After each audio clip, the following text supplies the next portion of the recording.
an abundance of spoils will be divided, and even the lame will carry off plunder. No one living in Zion will say, I am ill, and the sins of those who dwell there will be forgiven. Chapter 33.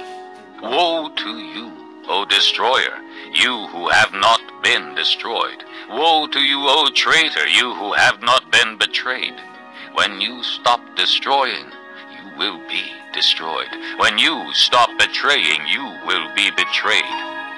O Lord, be gracious to us. We long for you. Be our strength every morning, our salvation in time of distress. At the thunder of your voice, the peoples flee.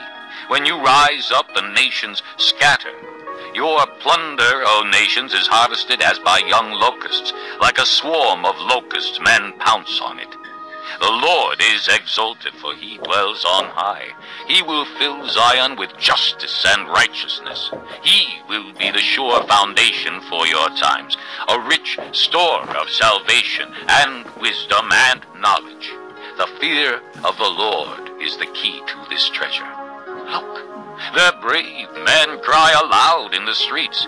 The envoys of peace weep bitterly. The highways are deserted. No travelers are on the roads. The treaty is broken. Its witnesses are despised. No one is respected. The land mourns and wastes away. Lebanon is ashamed and withers. Sharon is like the Arabah, and Bashan and Carmel drop their leaves. Now will I arise, says the Lord. Now will I be exalted. Now will I be lifted up. You conceive chaff. You give birth to straw. Your breath is a fire that consumes you. The peoples will be burned as if to lime. Like cut thorn bushes, they will be set ablaze. You who are far away, hear what I have done. You who are near, acknowledge my power.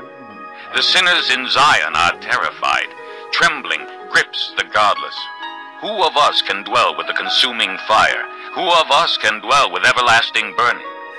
He who walks righteously and speaks what is right, who rejects gain from extortion and keeps his hand from accepting bribes, who stops his ears against plots of murder and shuts his eyes against contemplating evil, this is the man who will dwell on the heights, whose refuge will be the mountain fortress. His bread will be supplied, and water will not fail him. Your eyes will see the king in his beauty, and view a land that stretches afar. In your thoughts you will ponder the former terror. Where is that chief officer? Where is the one who took the revenue? Where is the officer in charge of the towers?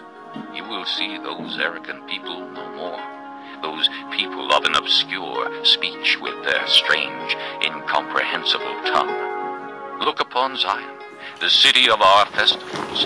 Your eyes will see Jerusalem, a peaceful abode, a tent that will not be moved. Its stakes will never be pulled up, nor any of its ropes broken. There the Lord will be our mighty one. It will be like a place of broad rivers and streams. No galley with oars will ride them, no mighty ship will sail them. For the Lord is our judge, the Lord is our lawgiver, the Lord is our king. It is he who will save us. Your rigging hangs loose. The mast is not held secure, the sail is not spread. Then an abundance of spoils will be divided, and even the lame will carry off plunder. No one living in Zion will say, I am ill, and the sins of those who dwell there will be forgiven. Chapter 33. Woe to you, O destroyer, you who have not been destroyed. Woe to you, O traitor, you who have not been betrayed. When you stop destroying, you will be destroyed. When you stop betraying, you will be betrayed. O Lord, be gracious to us. We long for you. Be our strength every morning, our salvation in time of distress. At the thunder of your voice, the peoples flee. When you rise up, the nations scatter. Your plunder, O nations, is harvested as by young locusts, like a swarm.